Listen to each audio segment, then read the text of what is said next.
Runescape most hated developer. What is this? Are serious business. In an industry worth dillions, the companies behind our favorite digital life distractors place immense trust in their employees. After all, the small... Oh, is this about Mod Jed? You know what's crazy, chat? I don't even know what Mod Jed do. Somebody give me the long story short. Or this video is good, we'll watch it together. F it. I forgot what Mod Jed did. Didn't he like do some sketch shit? He was duping GP? Most mistake has the potential to sink a game's reputation in today's vast sea of entertainment. Whether it's a poorly written line of code that ruins the game's economy, or a rendering error that ends up becoming the face of your game's launch. At Odablock, do you ever plan on playing Overwatch 2? Once servers are working. Sure, brother. Ironically.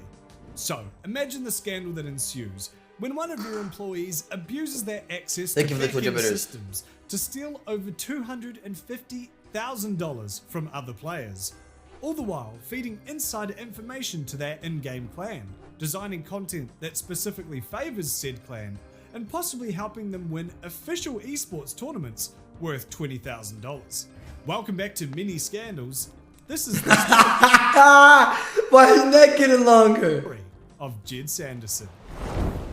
Clans in massively multiplayer online role-playing games can be a force for good, bringing together groups of similarly smelling players to complete content and score fantastic pants for everyone involved. Reign of Terror, or ROT, is an infamous RuneScape clan that try their hardest to live up to their name, which is quite easy to accomplish in a game where you get to steal the Hello, Ron. Want to read the primer? valuable pants from the players you kill. Clan drama in RuneScape is like a dramatic play put on by the world's sweatiest troupe, complete with mighty battles, undercover characters, crippling betrayals, and a whole lot of dirty play. Reign of Terror was not afraid to play dirty. In fact, that's pretty much all they knew how to play, so I guess it'd be more apt to say that they were afraid to play clean, because that would involve showering. Alright, real quick, I just wanted your attention. Just go ahead and like the video, sub, comment anything down below. Maybe, Squinilius. Good luck spelling that. I'm down bad. Look at me. I got a D-med home. I said fair. Enter Jed Sanderson, known as Mod Jed. Bro, what the fuck does this guy have? An Adam's banana? That shit is popping out like an arrow. Holy shit. To the community. Sanderson was a junior content developer employed by Jagex, the company that secretes RuneScape. Mod Jed was a member of Reign of Terror prior to being hired, and while you might think that Jagex could see this as a conflict of interest, surely no one would prioritize their in-game clan over their career. Despite being a reasonable assumption to make, it's believed that he was able to abuse his position within the company to aid both his clan and especially himself in multiple ways. For example, Jed was initially met with praise from the community, who were impressed with his contribution to the Monkey Madness 2 quest and the passion he seemed to exude for the game. Unfortunately, some of this Monkey Madness 2 may have rubbed off on him, because it seems as though his passion was less so for the game and more for Reign of Terror. Jed is also credited with designing the Revenant Caves, a highly lucrative money-making spot deep within the Wildy, an area in the game where players are free to attack one another. These caves were designed in such a way that a group of people, such as, like a clan, like a clan named like Drizzle of Scares, Reign of Terror, would be able to lock it down and deny other players entry. Indeed, this would end up being the case, and leaked messages appear to show that Jed gave Reign of Terror notice on what to expect in the caves days in advance, possibly giving them an advantage over the clans going in blind. Reign of Terror would go on to hire Venezuelan mercenaries to guard the caves, who would one day rise up against their masters and claim the caves for themselves, which is a video in itself, so chuck a like on this one and subscribe if you want to see that. So a clan knew about a good farming spot a few days early. Big whoop. The real juicy leak may have occurred a year prior, information that could well have won Reign of Terror $10,000. As we saw in the last RuneScape Mini Scandals video, The Deadman tournaments run by Jagex are often fraught with issues, and 2016's 4th Deadman final would be no different.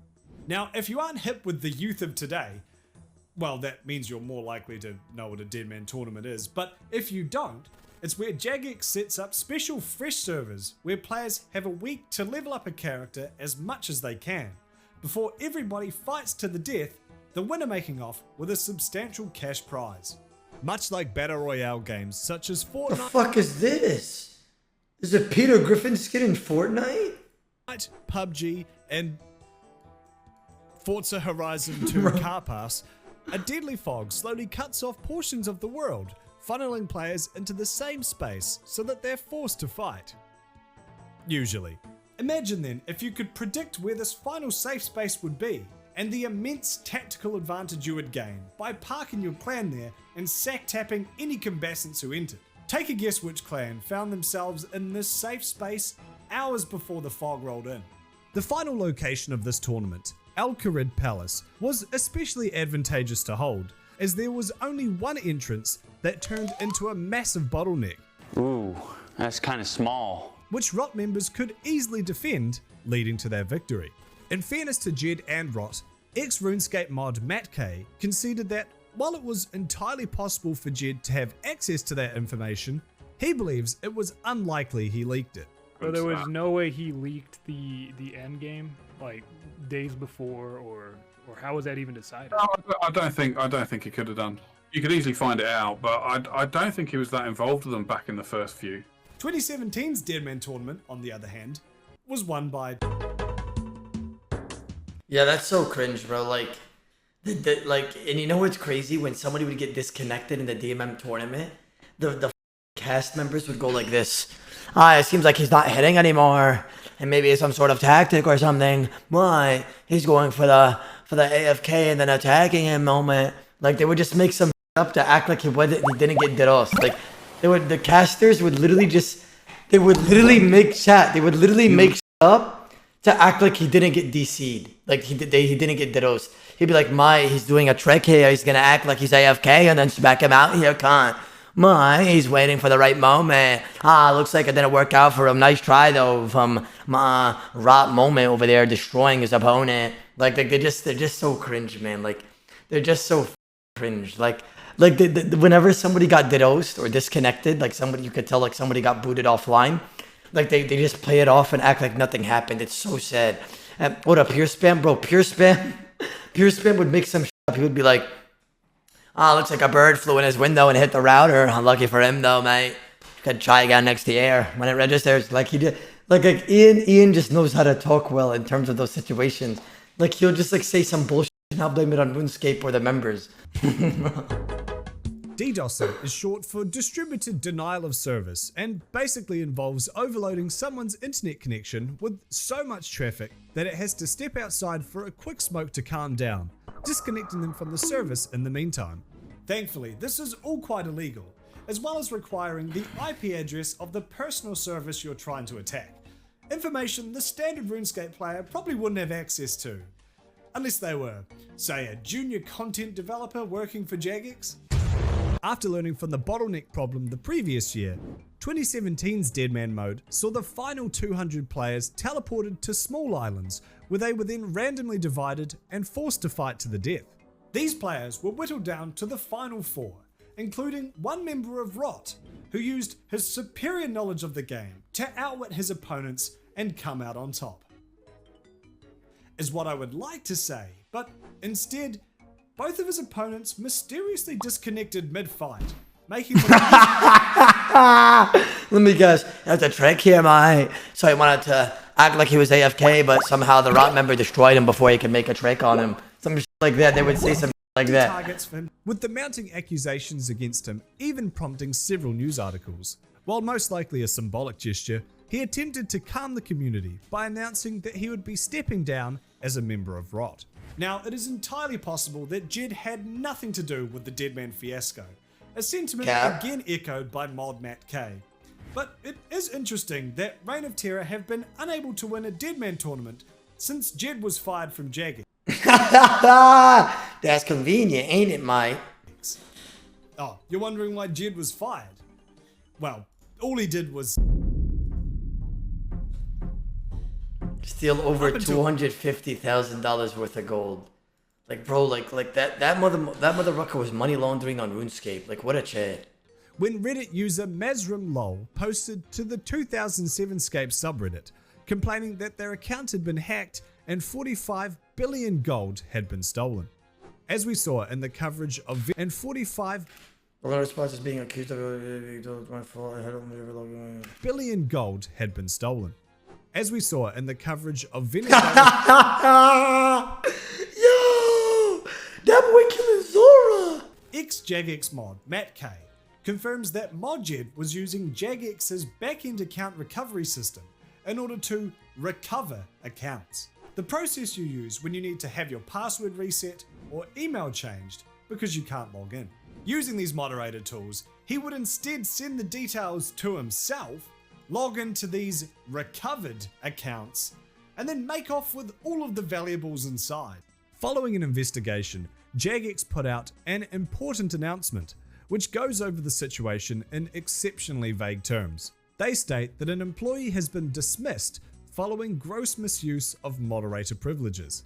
While no names are specifically mentioned, it didn't take players long to discover that Modjed's Twitter account had been banned along with his personal RuneScape account. The players who had their golden items stolen also found them fully restored. This is an exceptionally Holy shit, I didn't know. They refunded all of people's banks that were lost? That's so rare. That is so rare for RuneScape to take responsibility and actually refund people that went wrong. Wallah, that's so rare. items stolen also found them fully restored.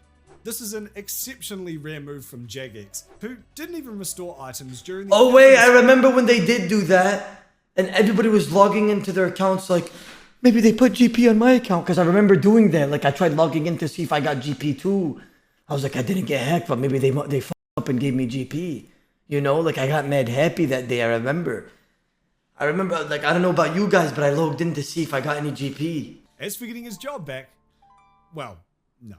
He did manage to walk away with £1,008 for his troubles, a fraction of the 217,000 quid that the document alleges he stole. Realizing he had committed career seppuku, thanks to the mountains of bad press that pop up when you Google his name. Hey, you big love, you Sanderson boiled went on egg. to double name change in Yo, real love you too, Pot. They've been there 20 months. life, possibly to something like Ted Sanderson or Ned Flanderson or Steve. If you apply for a job as Jed Sanderson and they just type your name into Google, all you get is pages and pages of what he did. So he was never getting a job, so he had to change his name. Reign of Terror would continue on their reign of terror. Jagex would go on to run Deadman tournaments with just as much drama as when Jed worked there, before retiring the mode in 2020.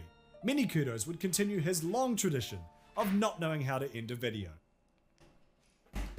Let me see. Meow, meow, meow, meow, meow, meow, meow, meow, meow, meow, meow, meow, meow, meow.